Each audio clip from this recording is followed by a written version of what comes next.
Salut à toi cher humain et bienvenue sur Gaming News Planet. Aujourd'hui, 3 news. GTA The Trilogy The Definitive Edition, la taille de la version PS5 dévoilée, une refonte gourmande. Marvel Avengers n'est plus un pay-to-win finalement.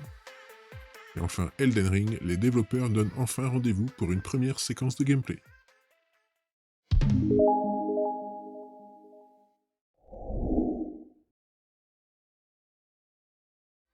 On se retrouve sur jeuxvideo.com. Dans quelques jours, la série GTA reviendra avec la Definitive Edition de sa trilogie, et l'attente est à son comble. Histoire de vous préparer au mieux, la taille de la version PS5 vient tout juste d'être connue. En attendant des nouvelles d'un GTA 6 qui ne cesse de se faire désirer, Rockstar a décidé de célébrer son iconique franchise avec Grand Theft Auto The Trilogy The Definitive Edition, une compilation proposant GTA 3, GTA Vice City et GTA San Andreas sous un nouveau jour. Une collection très attendue par les fans, désireux de voir à quoi ressemblent ces titres iconiques après un joli ravalement de façade.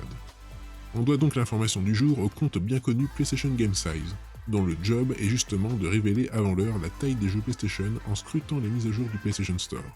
GTA The Trilogy The Definitive Edition pèsera donc au total, et sur PS5, 38,74 Go. Plus précisément, voici la masse de chacun des jeux qu'il faudra télécharger et installer indépendamment. GTA 3 pèsera donc 5,29 Go. GTA Vice City demandera quant à lui 10,76 Go, et GTA San Andreas, le plus lourd, exigera pas moins de 22,67 Go sur votre SSD. Pour rappel, les 3 titres officieront sous un nouveau moteur, occasionnant des textures retravaillées, des modèles 3D refaits, des effets de lumière retapés, des effets de particules extrêmement enrichis, et l'on en passe des meilleurs. Comme l'avoue Rockstar, l'idée est d'avoir un rendu modernisé et jouable. Le gameplay sera actualisé, collant plus ou moins à celui de GTA V, tout en respectant l'esprit old school des opus originaux. Autant dire que nous sommes curieux de voir le résultat. Notons que si le poids de la version Xbox Series n'est pas connu, il devrait sans doute être similaire à celui de la PS5. Pour les moutures PS4 et Xbox One, le voile reste encore à lever, contrairement à celle sur PC et Switch. Sur la machine de Nintendo, par exemple, la cartouche ne devrait pas suffire. Rendez-vous le 11 novembre prochain sur PC, PS5, PS4, Xbox Series, Xbox One et Nintendo Switch. On rappelle aussi que Grand Theft Auto 3 The Definitive Edition sera compris dans le PlayStation Now. On se retrouve sur Jeux Vidéo Live. Square Enix effectue un rétro-pédalage avec Marvel Avengers afin de redorer son blason auprès d'une communauté en colère. Souvenez-vous, il y a quelques semaines, nous vous parlions du fait que Square Enix avait introduit moult objets payants à sa boutique, qui influençaient un peu trop le gameplay, notamment sur la montée en niveau et la récolte de ressources. Les joueurs avaient donc naturellement commencé à se faire entendre sur les réseaux, parfois non sans humour, et il semblerait que tout ce boucan a fini par porter ses fruits, puisque Square Enix a annoncé qu'il revoyait sa copie et ôtait immédiatement tous les objets payants liés au gameplay.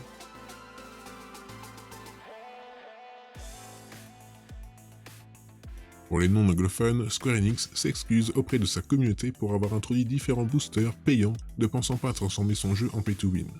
Du coup, tous ces fameux items disparaissent et ne seront disponibles qu'en récompense in-game. L'éditeur avoue avoir bien pris conscience des problèmes que cela a provoqué, notamment la grogne des joueurs, et espère que ce geste leur permettra de reconstruire un climat de confiance avec la communauté.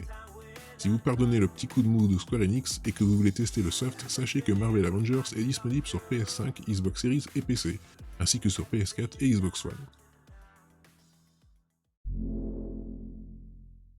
Et enfin, de nouveau sur jeuxvideo.com. Alerte générale, From Software s'apprête enfin à diffuser un gros extrait de gameplay de son monstrueusement attendu Elden Ring.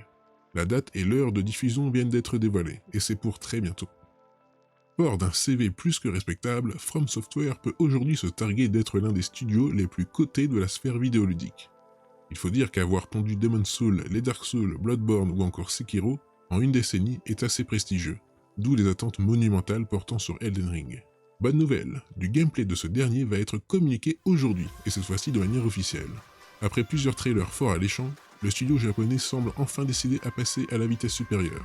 Aujourd'hui, jeudi 4 novembre à 15h, heure française, 15 minutes de gameplay d'Elden Ring seront diffusées en direct sur YouTube et sur Twitch. Notons que des sous-titres anglais seront de la partie, au détriment de ceux français, visiblement aux abonnés absents.